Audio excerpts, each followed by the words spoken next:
Halo semuanya, perkenalkan nama saya Ginanda Rizky Amalia. Saya merupakan mahasiswa semester 3 jurusan Komputerasi Akuntansi di Politeknik Bogor. Nah, video ini merupakan penilaian ujian akhir semester saya di mata kuliah Komputer Aplikasi 3 dengan dosen pengampu Ibu Eka Ningsih Puji Rahayu SE, MS AKSIE. Jadi, saya diberikan tugas untuk melakukan sosialisasi aplikasi pencatatan keuangan si Apik kepada UMKM yang ada di lingkungan sekitar saya. Nah, sekarang saya sedang bersama dengan Kak Gisel. Halo Kak Gisel. Halo Kak. Kak Gisel ini merupakan salah satu pelaku UMKM yang ada di sekitar lingkungan saya. Nah, boleh dijelaskan Kak tentang bisnisnya Kakak itu seperti apa? Usaha saya bergerak di bidang penjualan baju yang bernama Tokoganya Fashion. Usaha ini baru bergerak kurang lebih 1 bulan. Pada bulan Februari 2023 kemarin, saya berjualan masih secara offline, yaitu dari rumah ke rumah, dan kadang juga saya mempromosikannya lewat media sosial ataupun e-commerce. Kebetulan banget Kak, karena kami ini sedang memiliki program yaitu mensosialisasikan aplikasi pencatatan keuangan kepada UMKM di sekitar lingkungan kita gitu Kak. Iya, kebetulan sekali karena usaha saya baru, jadi saya belum melakukan pencatatan keuangan. Oke, kalau gitu saya akan menjelaskan terlebih dahulu tentang latar belakang aplikasi si Apik ini. Jadi, aplikasi si Apik merupakan aplikasi akuntansi yang dikembangkan oleh Bank Indonesia, Kak, yang dapat digunakan untuk mencatat transaksi keuangan secara mobile menggunakan perangkat smartphone. Nah, aplikasi ini dikembangkan dengan mengacu pada pedoman pencatatan transaksi keuangan yang disusun oleh Bank Indonesia bersama Ikatan Akuntansi Indonesia serta standar akuntansi keuangan entitas mikro, kecil, dan juga menengah. Nah, si Apik ini memiliki fitur yang dapat digunakan oleh usaha mikro atau perorangan dan usaha kecil di berbagai sektor usaha, yaitu sektor jasa, perdagangan, manufaktur, pertanian, perikanan, dan juga peternakan. Lalu si Apik ini dapat menghasilkan laporan keuangan yang lengkap dan juga akurat Kak, yang nantinya dapat didownload dengan format Excel maupun PDF. Nah, lalu untuk pencatatan barang-barang persediaannya menggunakan metode first in first out atau FIFO yang tidak merugikan pengguna si Apik. Jadi itu Kak latar belakang dari aplikasi si Apik ini. Nah, sekarang saya akan menjelaskan cara pengaplikasian aplikasi si Apik ini. Nah, yang pertama pasti saya akan menjelaskan bagaimana caranya mendaftarkan perusahaan kakak di aplikasinya, lalu bagaimana caranya memasukkan transaksi dan juga melihat laporannya gitu. Nah, kita lihat sama-sama ya Kak. Iya. Nah, di sini saya akan menjelaskan bagaimana caranya mendaftarkan perusahaan teman-teman ke dalam aplikasi si Apik.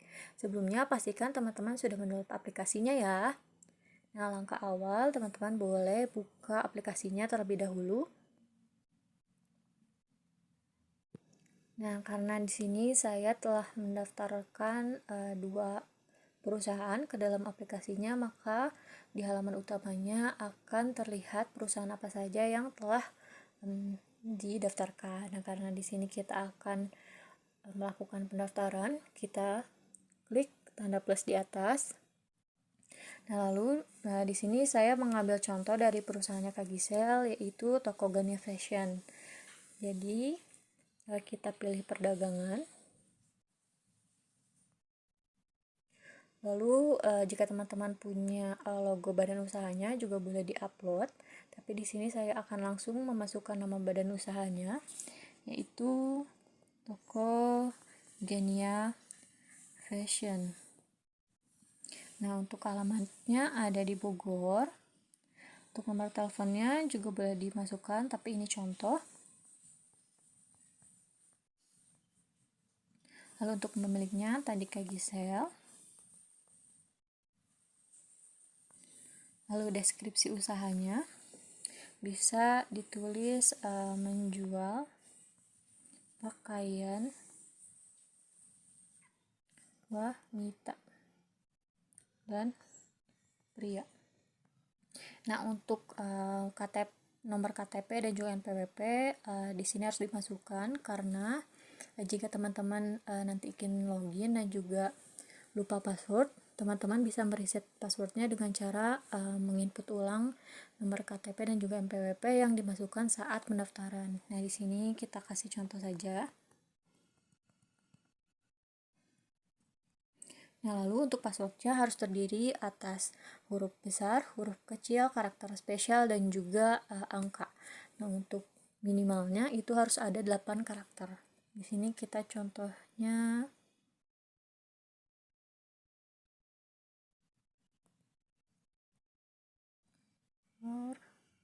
7. Kita konfirmasi passwordnya. Lalu kita klik selanjutnya.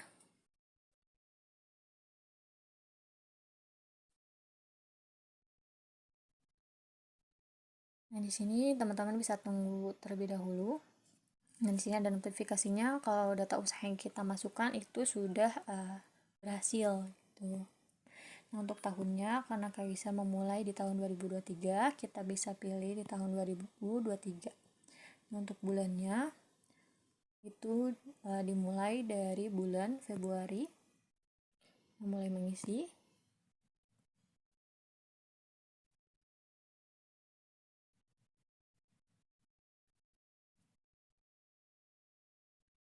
Nah, ini adalah tampilan awal jika teman-teman sudah mendaftarkan perusahaan teman-teman. Nah, setelah teman-teman daftar, teman-teman akan dialihkan ke tampilan seperti ini. Nah, untuk titik 3 di atas, ini berfungsi untuk menunjukkan atau menampilkan menu-menu yang ada dalam aplikasi. Contohnya, yang pertama ada menu transaksi, data, dan juga laporan. Sekarang kita bahas terlebih dahulu menu transaksi. Di dalam transaksi dibagi menjadi 2 akun, yaitu akun penerimaan dan juga akun pengeluaran. Nah, mungkin sekarang kita bahas terlebih dahulu akun penerimaan. Di sini ada akun penjualan. Nah, di penjualan tunai, yaitu untuk menginput penjualan yang dibayarkan secara tunai. Nah, sedangkan untuk penjualan kredit, yaitu penjualan yang dibayarkan secara kredit. Nah, untuk pembayaran piutang, itu bisa dimasukkan ke dalam pembayaran utang dari pelanggan. Lalu ada penjualan aset dan juga penjualan ekspor. Lalu utang. Nah, utang di sini ada utang bank, yaitu pinjaman yang diterima dari bank, dan juga utang non-bank, yaitu pinjaman yang diterima dari perorangan atau badan usaha selain bank. Lalu modal di sini bisa berupa modal uang dan juga modal barang. Lalu di akun penghasilan lain ini, penghasilan lain itu adalah penghasilan selain dari penjualan dalam periode tertentu. Nah, untuk contohnya ada penghasilan bunga dan juga keuntungan penjualan aset tetap lain. Lalu ada penarikan dari bank. Nih, di sini ada penarikan giro, tabungan, deposito, dan juga penarikan falas. Nah, akun ini digunakan untuk penerimaan kas dari penarikan saldo di bank. Lalu yang terakhir ada pendapatan diterima di muka. Nah, di sini bisa dimasukkan pendapatan yang diterima di awal. Di sini contohnya ada Civilaris menerima pembayaran di muka untuk jasa maintenance selama 1 tahun sebesar 20 juta. Nah, itu akun-akun yang ada dalam penerimaan. Nah, dalam akun pengeluaran terdapat pembelian persediaan. Nah, dalam pembelian persediaan ini bisa dicatatkan secara tunai maupun pembelian secara kredit. Lalu di kewajiban terdapat pelunasan pembelian kredit, pelunasan utang bank, pelunasan utang non-bank, dan juga pelunasan beban. Lalu dalam akun pembelian aset, nah transaksi yang dimasukkan ke dalam pembelian aset tetap tunai yaitu pembelian aset secara tunai yang mengalami penyusutan, contohnya bangunan, kendaraan, komputer, dan lain-lain. Nah, untuk pembelian kreditnya bisa dimasukkan ke dalam pembelian aset tetap kredit. Nah, lalu transaksi yang dimasukkan ke dalam pembelian aset tetap lain tunai yaitu pembelian aset secara tunai yang tidak mengalami penyusutan, contohnya tanah. Nah, untuk pembelian kreditnya bisa dimasukkan dalam pembelian aset lain kredit. Lalu di dalam beban terdapat banyak beban. Yang pertama ada beban tenaga kerja, beban sewa, transportasi, bahan bakar, listrik, beban air, telepon, beban umum dan administrasi, dan juga beban lainnya. Nah, untuk pembelian ATK atau perlengkapan bisa dimasukkan ke dalam beban umum dan administrasi. Lalu ada penghapusan piutang, setoran ke bank, penarikan modal atau PRIV, lalu pemindahan saldo rekening, stock opname, persediaan, dan juga beban dibayar di muka. Nah, berikut yang termasuk dalam akun pengeluaran dalam transaksi.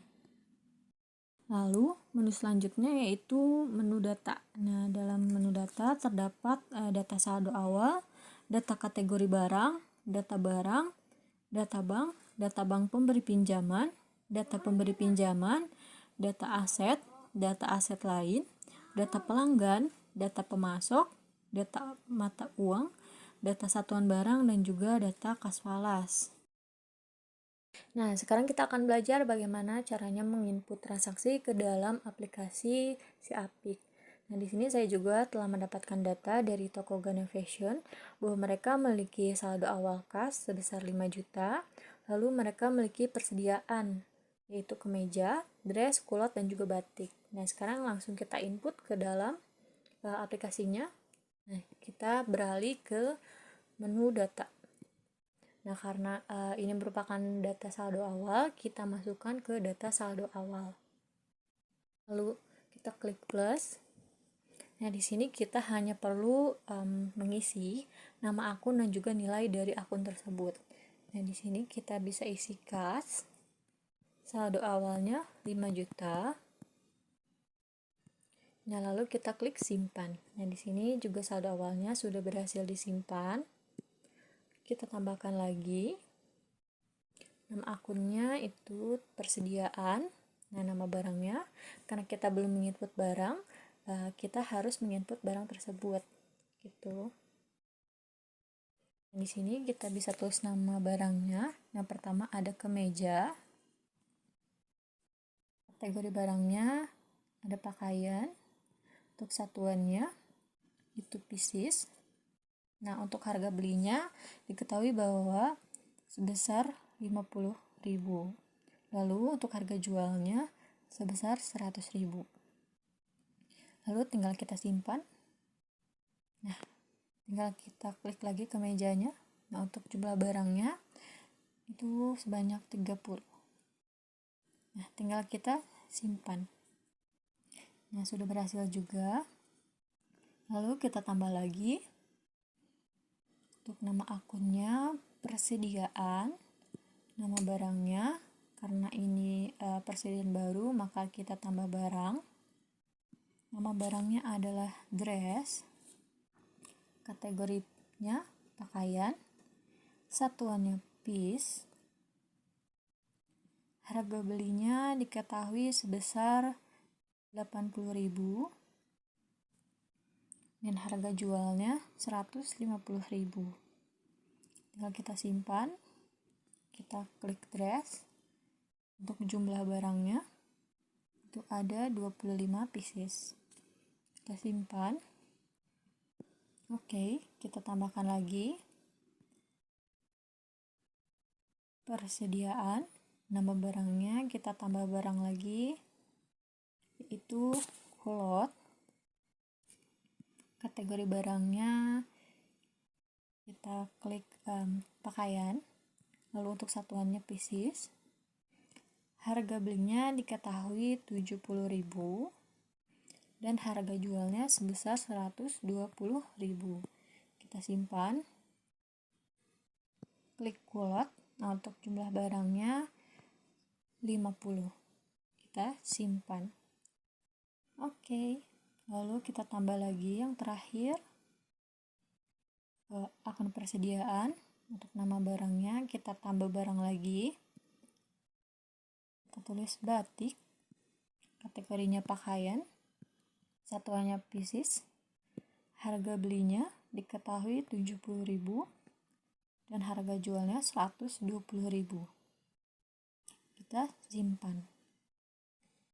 Lalu kita klik batik. Untuk jumlah barangnya 20. Lalu kita simpan. Nah, di sini kita sudah memasukkan data saldo awal yang ada di toko Gana Fashion. Lalu kita akan belajar lagi tentang penginputan transaksi selanjutnya. Kita akan belajar bagaimana caranya menginput transaksi lain ke dalam aplikasi si Apik. Nah, di sini saya sudah mendapatkan data bahwa pada tanggal 5 Februari dijual kemeja sebanyak 5 pieces secara tunai dan kulot sebanyak 10 pieces kepada customer Mila secara kredit. Jadi untuk kemejanya dijual secara tunai dan untuk kulotnya dijual secara kredit. Nah, untuk cara memasukkannya kita beralih ke menu transaksi. Lalu ke penjualan, kita akan menginput kemeja terlebih dahulu, maka kita klik penjualan tunai.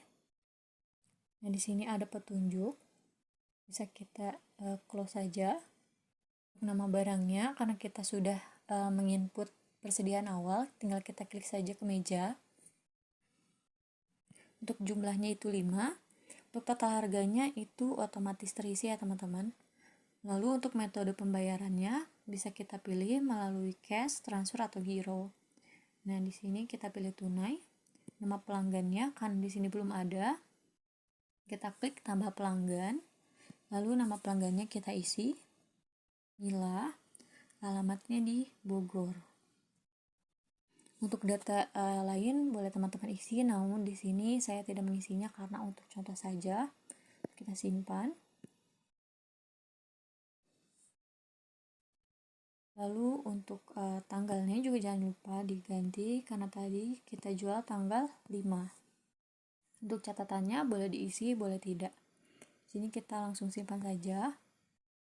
Dan sini untuk penjualan kemeja tadi sudah sukses.